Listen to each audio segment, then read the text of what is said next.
Whether you're a skeptic or a believer, join me, Rob McConnell, as together we'll investigate the world of the paranormal and the science of parapsychology here on the X-Zone Radio TV show on XZBN and the X-Zone TV channel on Simul TV. Since 1990, the X-Zone Radio TV show has been the place where people dare to believe and dare to be heard.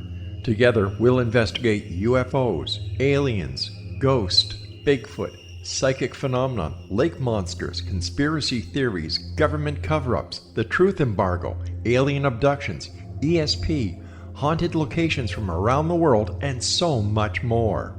With over 28 years of broadcasting and more than 4,500 individual guests, the X-Zone is truly a place where fact is fiction and fiction is reality, as evidenced by the credibility, integrity, and professionalism of the guests that we bring to our international audience. If you have seen a UFO, had a close encounter, seen a ghost, Bigfoot, lake monster, or a story that you would like to share or have investigated, contact me, Rob McConnell, by sending me your email to xzone@xzoneradiotv.com, or you can call toll-free 1-800-610-7035, extension 143, and on Skype, X-Zone Radio TV. For more information on the X-Zone Radio TV show with yours truly, Rob McConnell, visit www.xzoneradiotv.com or www.xzonetvchannel.com or simultv.com and xzbn.net. Until next we meet here in the X-Zone from our broadcast center and studios in Hamilton, Ontario, Canada, always remember, X-Zone Nation, keep your eyes to the sky and your heart in the light.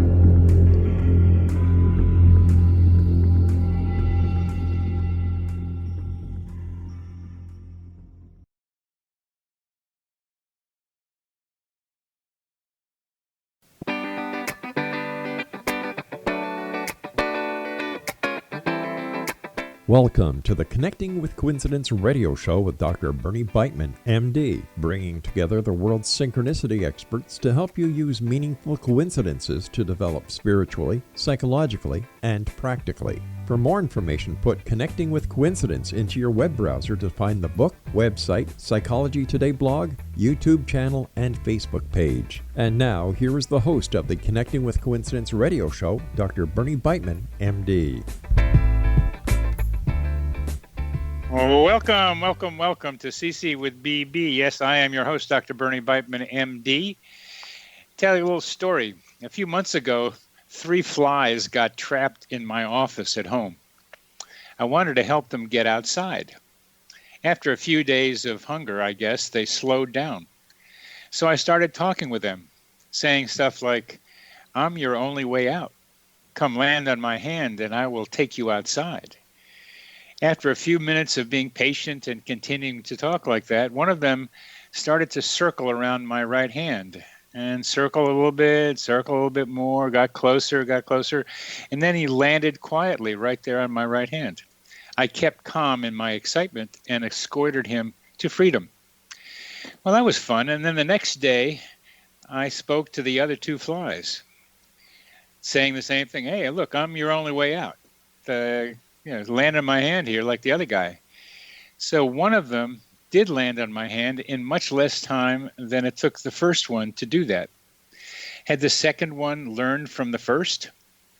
These events illustrate morphic resonance, the idea that nature has a memory so that subsequent flies can learn from the first.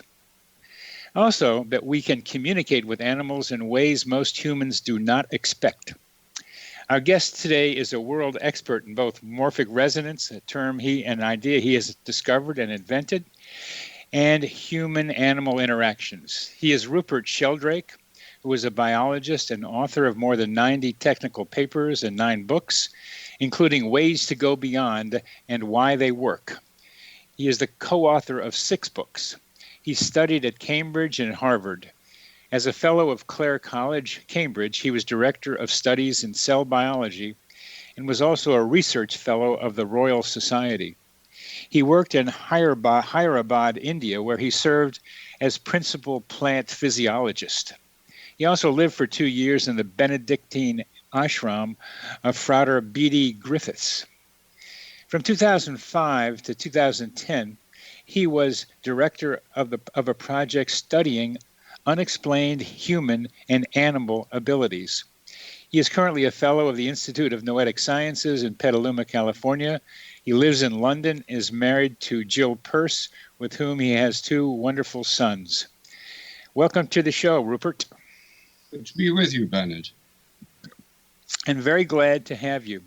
Could you you've done this before, but for our audience, could you please talk something about morphic resonance, so they have some idea of some of your background thinking? Yes. Morphic resonance is the idea there's a kind of memory in nature. In its most general sense, it says that the so-called laws of nature are more like habits, and also that each species has a collective memory. Each individual draws on it and contributes to it. This is a bit like Jung's idea of the collective unconscious, except I'm saying this is true of everything in nature, everything self-organizing in nature. Animals, plants, microbes, even crystals and molecules have a kind of memory. What do you mean by self-organizing, please? Well, things that organize themselves. And, for example, a plant organizes itself. It grows. You put the seed in the ground, or it's the seeds in the ground. It just grows. An animal organizes itself. An embryo grows by itself. A crystal crystallizes itself. One of the revolutionary things that you bring is that the genes aren't enough of an explanation for the plant and the animal. Yes. Well, the point about self-organizing, you see, is the things that don't organize themselves are machines, tables, chairs, spoons, man-made tools and things. And unfortunately, our model of nature in mechanistic science is currently dominated by the machine metaphor that says everything's a machine. Animals are machines, plants are machines. And the genes are part of a kind of mechanistic organization process that's just machine-like. What I'm saying is, no, they're not like that at all. That self-organizing systems have a kind of memory. It's a memory of form that shapes the developing animal or plant. And it's also a memory of behavior that shapes the instincts of an animal. They're like inherited habits of the species. Yes. Yes, I think you're pointing very directly at the Newtonian idea that the universe, it works like a clock, where the machine idea came from. And you're saying wonderfully, no, that's not true. No, it's just the machine metaphor is perfect for machines, but very bad for the rest of nature. And contemporary science is brilliant about machinery. Smartphones, the internet, jet planes, brilliant. But not very good at understanding human consciousness, ecology, our relationship with the balance of life on the earth, all those kinds of things. It's rather disastrous. So yes, I think that we need to move beyond that machine theory of nature. And you are helping us do that. Well, you mentioned some similarity between morphic resonance and Jung's collective unconscious. Could you talk about that, please?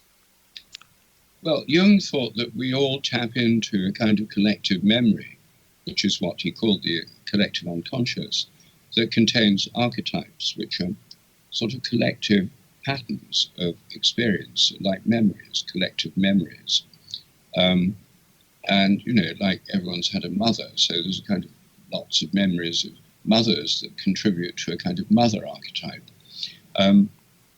So there's this idea of a collective memory is very much part of Jung's psychology. And what I'm saying is that morphic resonance says that everything that's self-organizing has a collective memory. So Jung's theory is not just something special about humans. It's part of a much bigger way of philosophy of nature or science of nature, showing how science can actually work, how nature can work. You've had some difficulty getting these ideas across to conventional science. What's some of the objections that you've heard? Well, when my first book on morphic resonance came out in 1981, it was denounced by the editor of Nature. I mean, lots of people liked it. The people who liked it most were probably the Jungians were some of the people who were most supportive and helpful. But the editor of Nature hated it because he said if this theory was true, it would mean that nonsense like the idea of the collective unconscious would receive a scientific validation. And since it's obviously rubbish, that means this idea is heretical. And he called my book a book for burning. So this was, there was some very angry reactions against it. But he didn't advance a single argument about what's wrong with the theory. He just said it's unnecessary because, within 10 or 20 years, we'll have figured out how minds and how inheritance works in terms of genes and molecular biology, nerve impulses, brain scans, and so on. We'll just understand everything. We don't need a new theory. It's superfluous. So his argument was simply saying it's unnecessary. Well, that was in 1981, and we still haven't figured out the nature of consciousness, how brains work, how minds relate to brains, how developmental biology takes place. And the supposed supreme role of the genes has turned out not to be so, just as I expected. The Human Genome Project was, in the year before the year 2000, widely expected to, expose the nature of human nature at the molecular level, enable us to understand ourselves as never before. It turns out, in fact, that the Human Genome Project doesn't predict very much, and it doesn't even explain the inheritance of things like height very well. It only explains about 15% of the inheritance of height. Height is 80% heritable, which means you can predict the height on the basis of parents. You can predict the children's height with an 80% accuracy. Genes only explain 15%. And the bit that isn't explained by the genes is now called the missing heritability problem. It's a crisis within science. It's a crisis.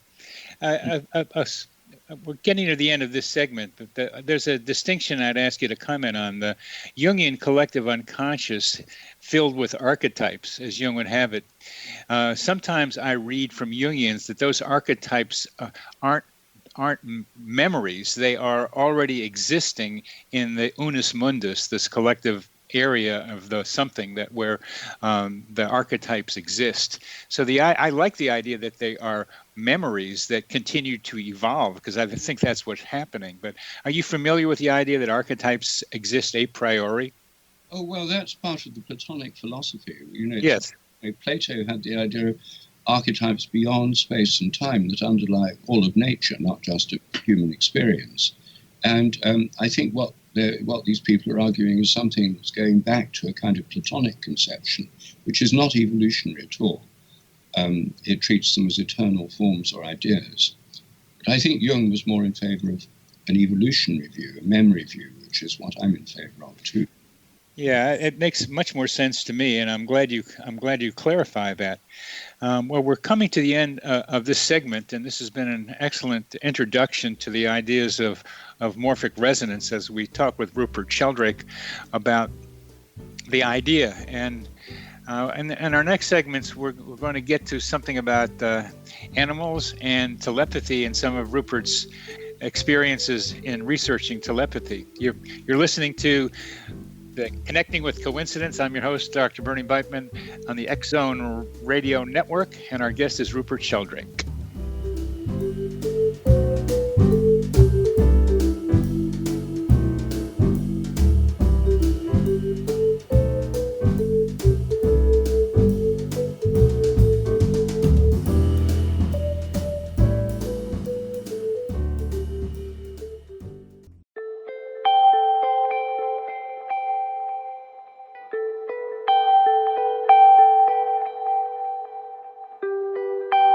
It's hard to listen to the news without realizing we're living in volatile, unprecedented times.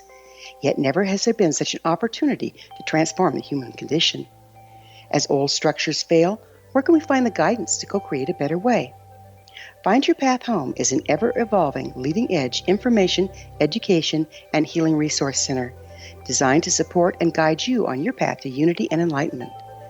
Based on sound principles employed by shamans worldwide, we provide techniques that can support you through the current transitions, offering online shamanic classes, international long-distance shamanic healing sessions, complimentary Mission Evolution radio episodes and Stairway to Heaven TV vignettes, seminars, retreats, and much more. All of this can be found on findyourpathhome.com. So I was watching the X Zone TV channel last night when I was abducted by aliens, and they kept repeating to me over and over again, simultv.com, simultv.com. What's simultv.com? That's what I asked them. They had it written on the side of their UFO. How do you spell that? UFO. No, I mean simultv.com. simultv.com. simultv.com. Right. simultv.com. Interesting that you were abducted by aliens in a simultv.com UFO last night. Oh, yeah? Yeah. Now that you mention it, I remember now last night I was awakened from a deep sleep. My great-grandmother was standing there. She said she'd come from the hereafter to tell me about simultv.com. She even spelled it out for me. simultv.com, sonny boy. simultv.com. simultv.com, sonny boy. Wow. Yeah. Guys, you'll never guess what my psychic guru just told me. simultv.com. Exactly. Are you guys psychic too? Of course. We all know about simultv.com. simultv.com.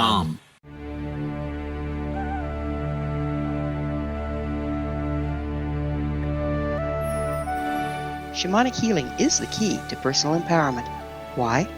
All 4 levels of our being, physical, emotional, mental, and spiritual, must be addressed for us to enjoy balanced, healthy, abundant lives. Yet there are few provisions for spiritual or energetic healing. Shamanism, found at the root of all cultures, is a very effective spiritual healing modality. To find quality shamanic healing you can trust, regardless of where you live, look no further than Find Your Path Home long-distance shamanic healing program. All Path Home long-distance healing practitioners have been trained and certified through Path Home Shamanic Art School. Change your life. Live abundantly. Schedule a long-distance shamanic healing session with Wilda Wieka or one of her quality practitioners today at findyourpathhome.com.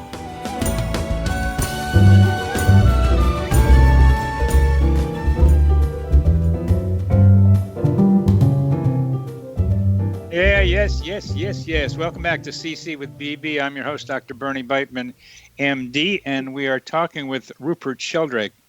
And we've been talking a little bit about Jung and the clarification just heard between the idealism, Platonic idealism, and the ideas that memory evolve, and memories in the collective unconscious, and memories of self-organizing beings also add to a kind of collective unconscious for all self-organizing beings. Some very good ways of thinking, very clear. How is morphic resonance and synchronicity related? How are they related? Morphic resonance is primarily a theory of habit. It says that patterns of events that have happened tend to get repeated. And so it's not really quite the same as synchronicity. Synchronicity is about unexpected things that are not habits. Otherwise, we wouldn't think of them as surprising, synchronous, or remarkable coincidences. So I frankly don't have a very clear understanding of how synchronicity works. I'm talking now about meaningful coincidences. Yes. Jung's definition of synchronicity was rather muddled, in my view. It was. Yes, it included things like telepathy. Yes. And I've done a lot of work on telepathy, and that is a distinct phenomenon. If you think of someone, you want to call them on the phone, then you ring them up, and they say, "I was just thinking about you." I don't think that's synchronicity. I think that they've picked up your intention telepathically. I've done a lot of experiments on that and shown that telephone telepathy is a real phenomenon.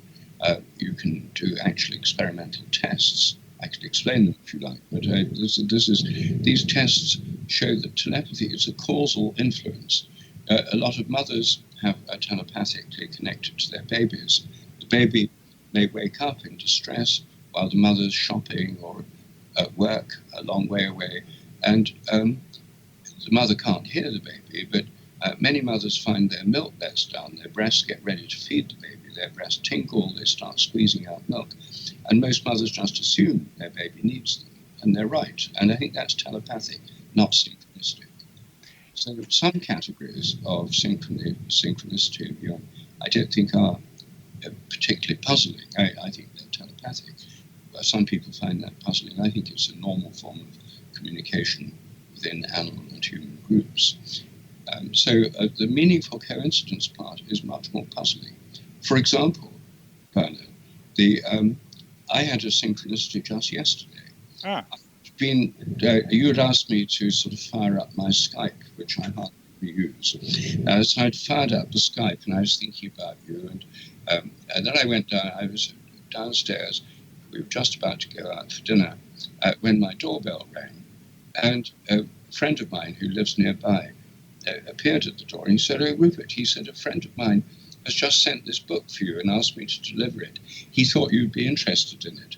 And he handed me a book. It's called The Many Faces of Coincidence by Lawrence Brown. And on the back of it, there's a puff, an endorsement from none other than yourself. Well, I thought, here we are. I'm doing a discussion with you about synchronicities, and someone delivers a book on synchronicity. Well, I've just been thinking about you on the eve of our discussion. I thought, well, there's one.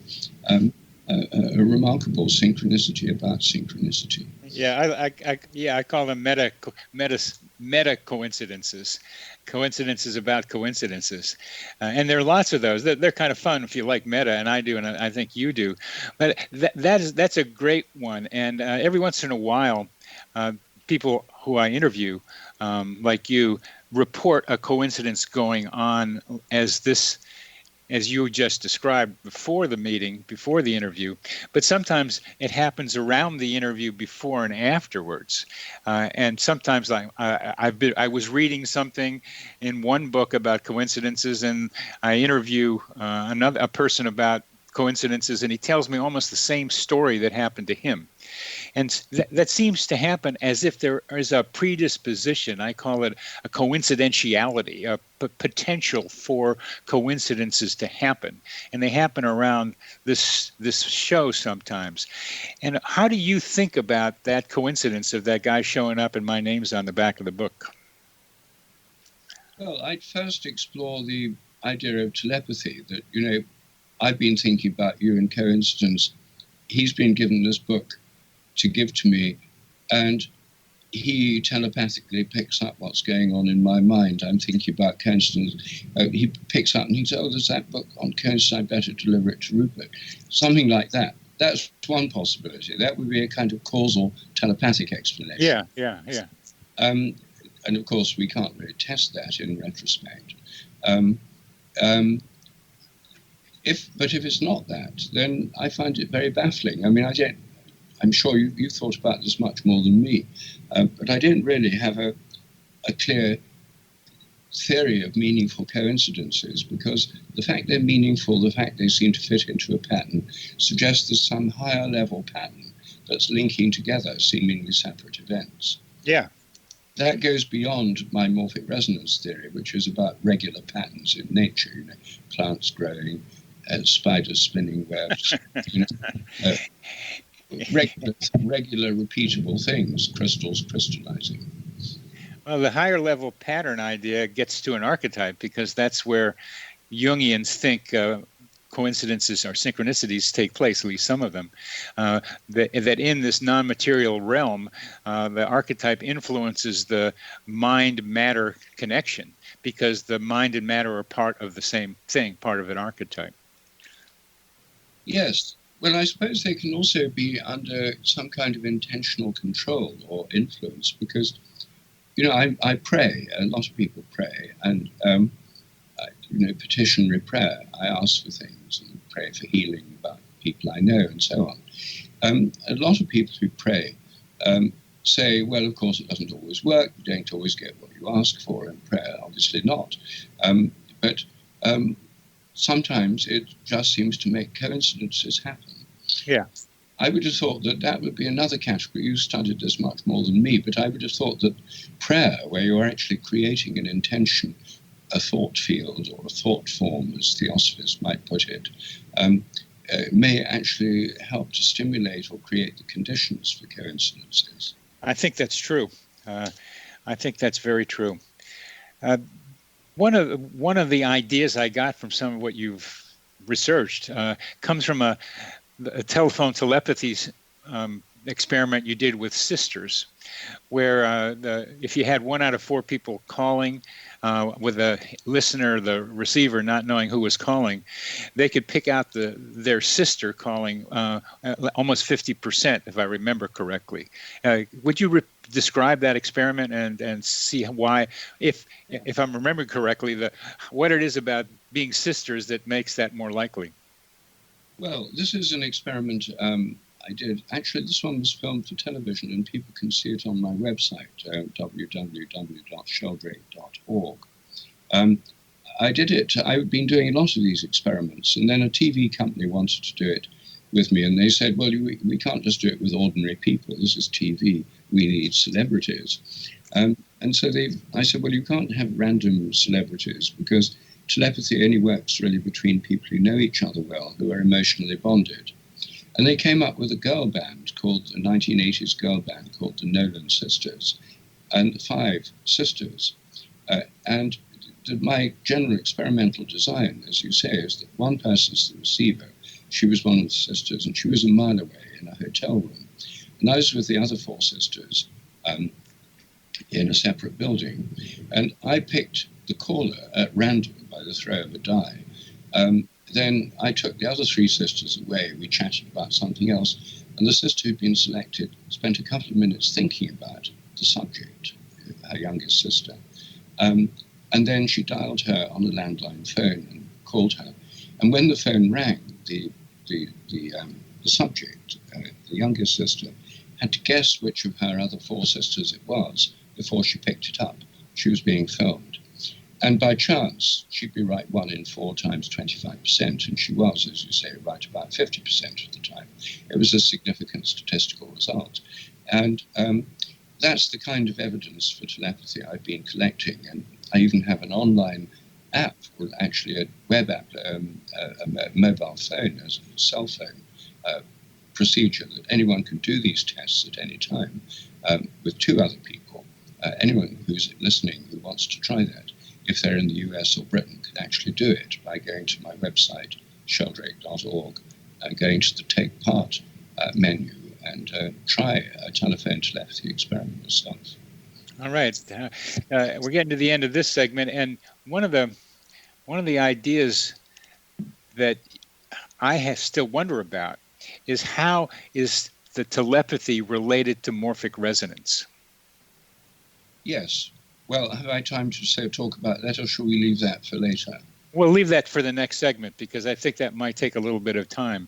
But the idea that being bonded closely has something to do with the ability to pick it up. And just for our listeners to be clear, that in that experiment, the youngest sister could pick out which one of the other 4 was calling her at a 50% rate. She could select the one sister out of the 4 that was doing it. Is that right? Yes. And anyone can see this experiment for themselves, as I said, on my website, sheldrake.org. Okay. You see the experiment going on.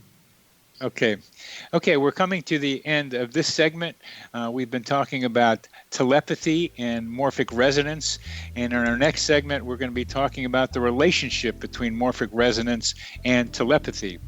You're listening to Connecting with Coincidence. I'm your host, Dr. Bernie Beitman, MD, on the X-Zone Broadcast Network. And our guest is Rupert Sheldrake, and his book is Ways to Go Beyond and Why They Work.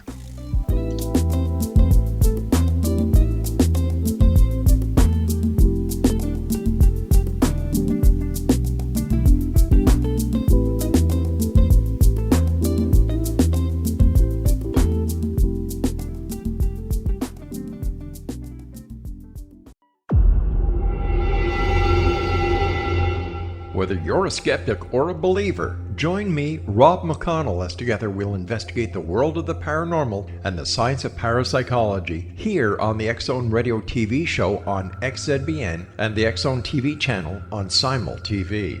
Since 1990, the X-Zone Radio TV show has been the place where people dare to believe and dare to be heard.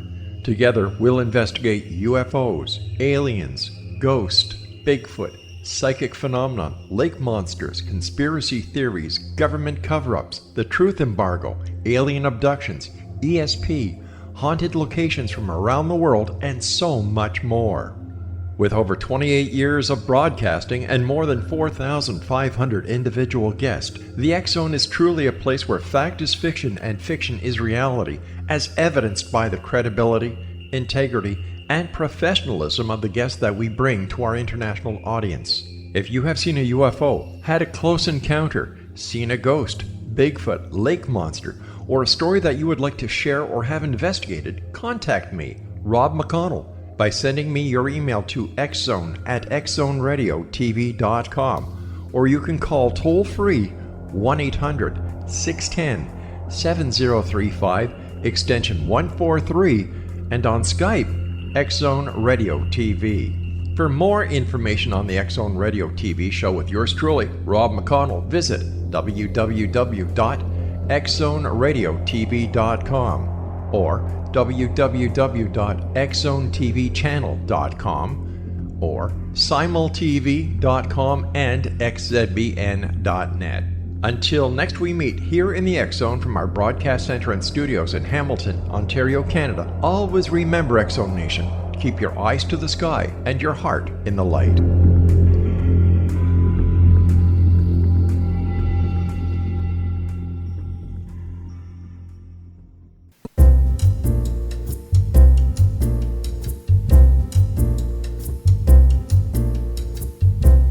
Welcome back to CC with BB. Yes, I'm your host, Dr. Bernie Beitman, MD, and we are talking with Rupert Sheldrake about the relationship between telepathy and morphic resonance. I'm really glad to ask you this, Rupert, because I have wondered about this for quite a while. So how do they relate to each other?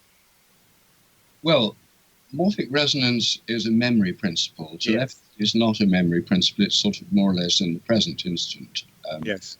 So how they relate is that morphic resonance, being a kind of memory principle, helps connect together members of social groups. Social groups have what I call morphic fields. They're like flocks of birds. All the birds can fly together. They can change direction quite quickly without bumping into each other. They know when to turn and they know where the others are going. I think it's coordinated by a field. And a bit like a magnetic field coordinates iron filings. They respond to something bigger than themselves that includes them. And I think social groups have morphic fields. Families, for example, or groups of friends, or football teams, or dogs and cats that become part of a human family.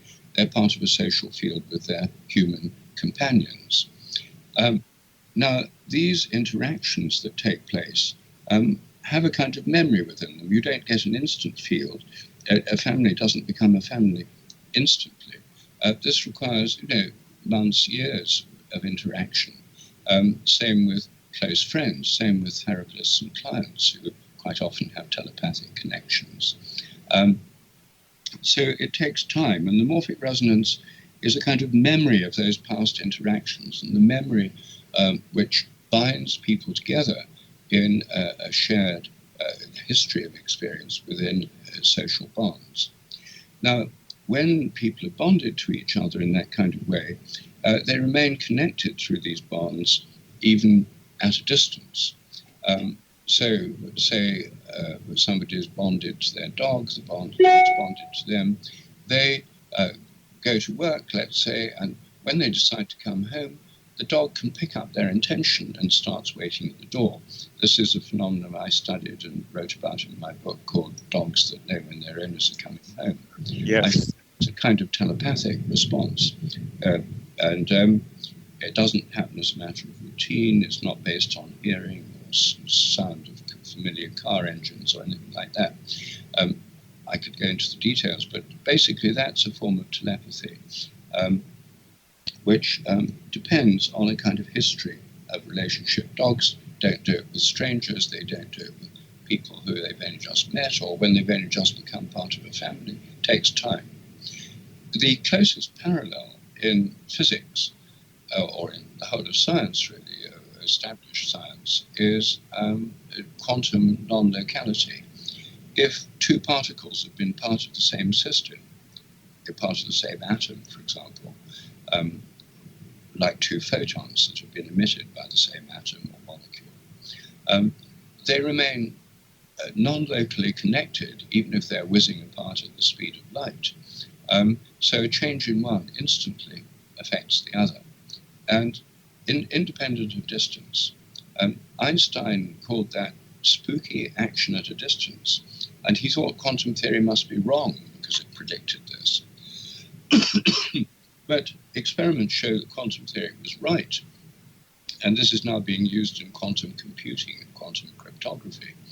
It's also called quantum entanglement or quantum non-locality. So I think what's happening in telepathy is not exactly that quantum process. That would be too reductive to try and reduce it to subatomic particles. But I think it's analogous to that process. And the key thing in quantum entanglement is they have to be part of the same system to start with. And that's true of telepathy. It just doesn't happen, or at least hardly happens at all, between total strangers. Whereas almost all the cases, I have a huge database of these cases, almost all of them occur between, husbands and wives, lovers, best friends, close companions, therapists and clients who've had transference and countertransference, twins, members of teams, people who've got social and emotional bonds. Today, right before our discussion, I received a text message from an ex-patient of mine, and he said, "I was thinking of you." And what he had sent was about quantum entanglement and connectiveness between two people. And not only are we talking about it, which is not surprising, but I am writing the explanation chapter for my new book, a textbook of coincidence studies. And I am mired somewhat in the discussion of the quantum mind or non-local mind. And it's to get him to email me or text me about that subject while I'm in the middle of it is another reflection of probably the many cases you have collected between patients and therapists, among other things. I haven't seen him for a couple of years, and I rarely hear from him, but here it happened right now. So under the way you're thinking, he and I formed some patterns of connectedness. We formed a morphic field together, and that morphic field doesn't seem to have dissipated very much, so that he could somehow pick up what I was reading and writing about, and he could stumble across something he was reading and think of me and then send it to me. Exactly. That's the kind of thing that happens. And as I say, I've got 12,000 case histories on my databases, and probably 100 or two concern, therapists and clients or people who have professional relationships. An example similar to that, my literary agent in New York told me that she had files from authors that they're sort of dead files. The authors hadn't written any books. They hadn't sold anything by them for some time.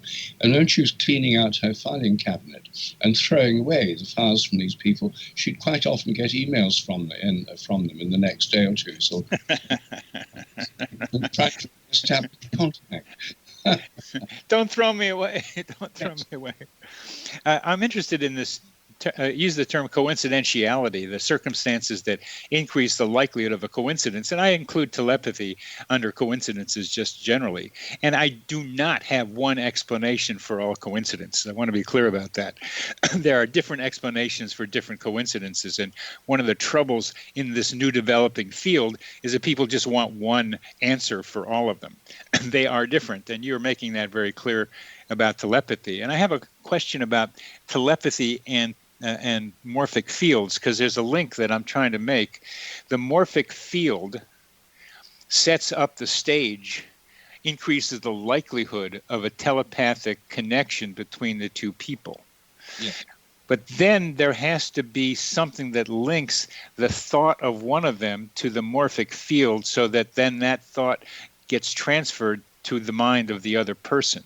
How do you conceptualize the way a thought interacts with the morphic field, then produce the telepathic response in the other person? Well, I'd say the thoughts are often intentions, like the intention to telephone someone, or the crying baby. Its intention is to alert its mother. Yeah. conscious intention, and a dog picks up its owner's intention to come home, and starts waiting because it feels that intention. So it's usually something related to a need or a call. There's a whole class of cases that occur in emergencies. Many cases where people suddenly think of someone they haven't thought of for a while, or even have an apparition of that person, and it turns out that at that moment they've had a serious accident or they've actually died. And that also works between people and dogs. I've got more than 100 cases of dogs that mysteriously started howling when they're, or showing other signs of distress when their owner was away from home. And it later turned out that was the moment at which the person had died or had a serious accident. So that wouldn't necessarily involve them focusing on the dog, but it would certainly involve the dog or the person picking up their need or the fact that something very serious had happened to them. Yeah, I think need is critical. When I review my cases of coincidences, the common themes of what increases coincidentiality include life transitions or major or life changes, the death of someone, an accident, a sickness, include need, as you're mentioning, and includes relatively high emotion. These things come together in various combinations to predispose towards having coincidences take place. But I'm still trying to picture, and maybe we can't do this, but there's the morphic field. There's a need being broadcast into the morphic field, and somehow that need, because of the morphic field, can get picked up by a receiver. How do you conceptualize the need, the intention, going through relating to the morphic field, getting into the mind of the receiver?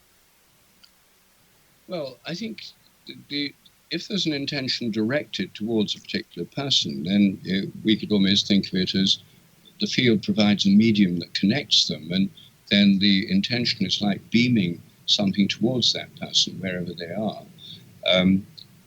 That would be, these are only metaphors, of course. Yes. I think that where there's an intention, then that's relatively easy to understand. I think the kinds of coincidences that are created by intentions where the response is something quite different from a person you know. One example. Let's go back to intentions and responses in our next segment, because I think this is an important idea, because I talk about simultaneity, which is something like what we're talking about. You're listening to Connecting with Coincidence. I'm your host, Dr. Bernie Beitman, MD. We're on the X-Zone Broadcast Network. Our guest is Rupert Sheldrake, author of his recent book, Ways to Go Beyond and Why They Work.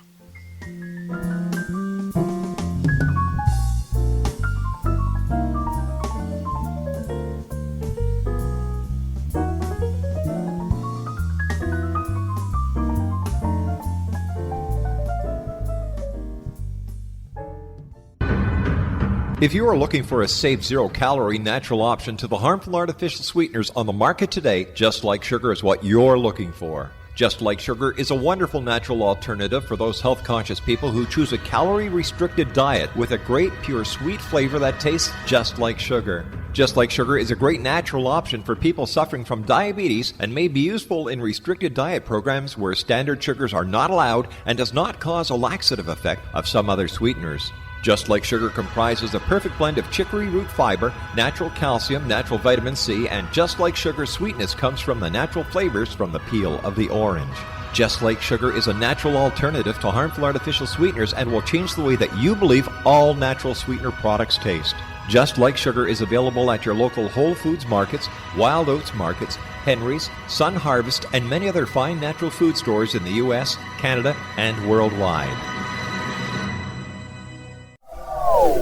They are here, and they've been here for thousands of years, making their presence known in the shadows. They might be seen by a lonely motorist on a deserted road late at night, or by a frightened and confused husband in the bedroom he is sharing with his wife. But who are they? What do they want? Why are they here? Perhaps most concerning, has the government been aware of their presence all along? The new book by Ellie Marzulli, UFO Disclosure, The 70-Year Cover-Up Exposed, delves into the world of UFOs. Can full disclosure be soon? Order now and receive a free hour and 37-minute DVD on the UFO phenomenon. UFOs are real. Get both the book and the DVD, a $40 value, for only $19.99. To order your book and DVD today, go to lamarzulli.net. That's LAMARZULLI.net.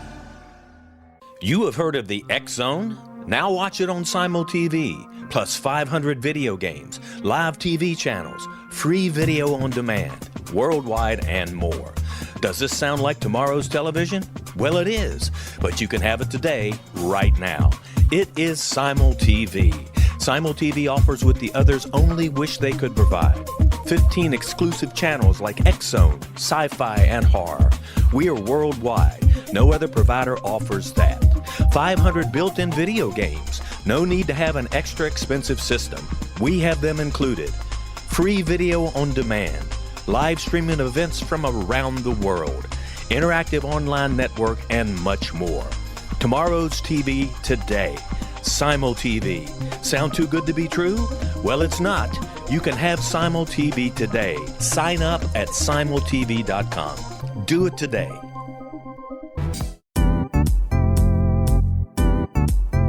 Memorable dynamic presentations are a not-so-secret weapon in the business world. Do you have a powerful message that must be shared, but you haven't found a way to deliver that message? Do you want to be known as a top public speaker who gets amazing results? Are you ready to create and deliver your powerful message? Thomas Hides can help you create and deliver your speech to get the results you desire. Visit iconquality.com. Did you expect your business to flourish, but instead it plateaued or didn't get off the ground yet? Would you like to achieve massive goals and discover new sources of income within your business? When you're ready to experience that type of success with fast results, Cindy Hendricks is the business coach for you. Her work with entrepreneurs and business owners has been life-changing. To get you and your business where you want to be, go to imaginemoresuccess.com. Has the fear of public speaking stalled your business or personal life? What would you give to develop and maintain supreme confidence? Have an invaluable private program to always perform at your best. Imagine how you would feel. You can have all that and so much more today with Thomas Hides' life-changing course called Number One Fear Unleashed. Visit numberonefear.com and be liberated from your fear of public speaking.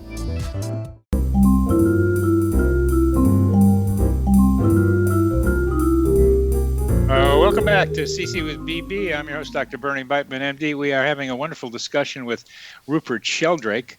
And let's talk about intention as we were ending our last segment, Rupert. Well, I think that the coincidences that occur in response to intention are particularly interesting. I mean, these apply both to just intentions that people just have, but also in terms of focused intentions that can happen through prayer. Many people pray. Far more people pray than go to church or synagogue or have formal religious observances. It's a very common practice. And then, of course, positive thinking, which is a kind of secularized prayer. Prayer is about praying to a God or a greater being. Positive thinking is really about the power of the mind, implicitly one's own mind. I myself go in for prayer, not positive thinking, because I like to put these intentions in a bigger context. But one of the seeming responses are through coincidences. And one example that struck me enormously was I was living in South India in a Benedictine ashram, and there was a young man there who was very fervent Protestant Christian. It was a Catholic ashram, but he was and had a greater sense of prayer and God's action in daily life than anyone else around. And he prayed all the time about things. I had a folding umbrella, a telescopic umbrella, which he greatly liked, and you couldn't buy them in India at that time. And so he said to me, that is such a good umbrella. I would like to have one of those. It would help me in my pastoral work in the villages and stuff. And I said, well, how will you get one? He said, I will pray for it. And so he prayed for it. 2 days later, I saw him walking into the ashram with a telescopic umbrella. And I said, where did you get that from? He said, I told you I would pray for it. God has given it to me. And I said, well, exactly how? He said, I was walking along the main road. He said, a bus came past, and just when it came past me, this umbrella dropped off the bus and landed at my feet. Well, you see, for him, it was clearly an answer to prayer. Other people would have called it a mere coincidence, but I can't see how you'd actually distinguish between them. Oh, you can't. A coincidence does not mean an explanation. When the word coincidence is used, it's without an explanation. It looks for an explanation. The surprise suggests there might be one, but once you get an explanation, then it's no longer a coincidence. And for him, God was the cause. For someone outside, like some of our statisticians, it would be a random event where they say weird stuff happens all the time, and this is weird stuff.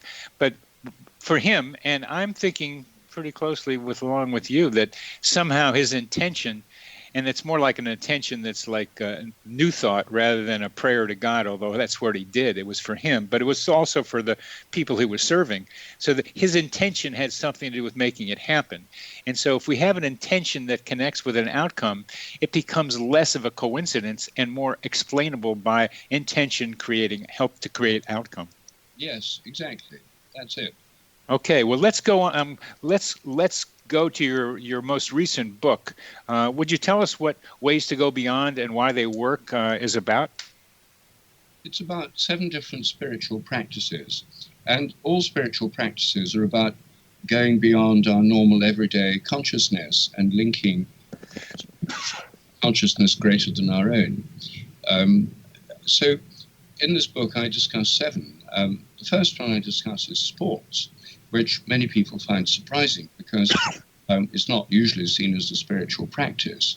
But in the modern world, I think sports is the main way in which millions of people attain altered states of consciousness. Coming into the present is the aim of meditation. But if you're in the middle of a football game or climbing a cliff or skiing downhill at 60 miles an hour, you have to be totally in the present. Otherwise you're dead, or at least you're out of the game. I so strongly believe that. I played American football and baseball, and I was pretty good at it. I won a batting title in high school and was scouted by the Oakland Raiders when I was in college.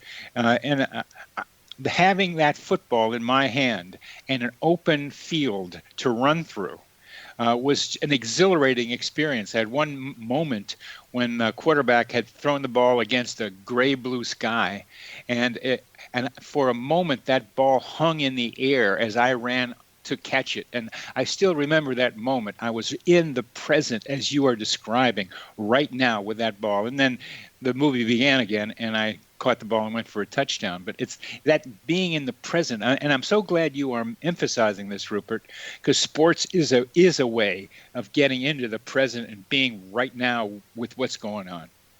Yes.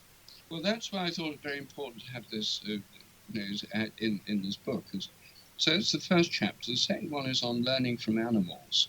And again, we can learn a lot from animals, partly about psychic abilities which we share with them, but which they're usually better at than us. And also, again, about being in the present. A cat that's purring when you're stroking it seems to be utterly in the present. It doesn't have the default mode network of worry. And I think that's one reason so many people keep pets, because the pets bring them into the present. Through their sheer animal presence, they bring their human companions into the present with them. And I think that's why so many people take such pleasure in having pets, and why they go to so much trouble and expense in keeping. And that's why some people say you spell dog backwards and you get God. Yes. Then I have some chapters it's a chapter on fasting, because that's a practice in all traditions, and something I do myself every year. I have, when I'm fasting, I have water and tea, no food for several days. I have a chapter on spiritual openings through psychedelics, because I think for many people in the modern world, especially those raised in a very secular, materialistic environment, psychedelics blast open their minds and open many people to the spiritual realm. It doesn't work for everyone, obviously, and for some people they can be dangerous. So it's not an indiscriminate use I'm suggesting, but I'm looking at the role they play in many people's lives. Then I have a chapter on prayer, the nature of prayer, what's going on in prayer, different forms of practicing prayer. Then one on holy days and festivals, including the Sabbath and Sunday and Friday for Muslims, and then seasonal festivals and other festivals, times of celebration together, which are essential for community building, for strengthening family bonds, and give a tremendous sense of interconnection. These practices are about interconnection and making us feel more connected. And generally speaking, that makes people much happier and healthier. So there's a lot of research that shows spiritual practices in general make people happier, healthier, and live longer. And the final chapter is on being kind, because if one doesn't do these practices in the context of looking after others, looking after the earth, being responsible for our environment, then they could become purely self-indulgent. So I'm trying to put them into the biggest context. Anyway, and then I have finish the book by discussing how they work, why such widely different practices can have spiritual effects. I don't think I'm going to have time to go into that right now. Anyway, that's an overview of the book, and I end each chapter with a couple of suggestions for practices that people can do simply and easily to get a taste of these practices if they don't do them already.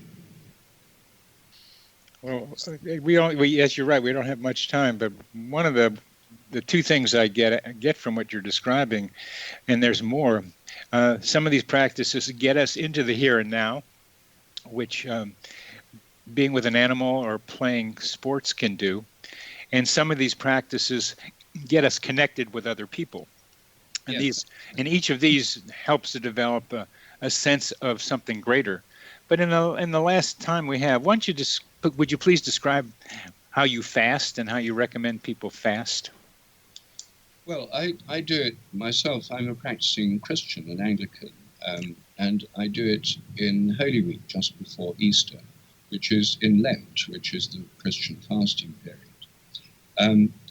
And what I do is, for 4 or 5 days, I block out my diary in advance so that I keep the days clear, otherwise I get in the way of the fast. I just stop eating, and the first day and a half, I feel hungry. But like most other people who've fasted, after a day and a half, you stop feeling hungry, and food still smells really good, but you don't have hunger pangs. It gets easier as the days go on. And I find it opens up a kind of space. Literally, the day seems much longer and more spacious because a lot of time is taken up with food and eating and preparing food and stuff.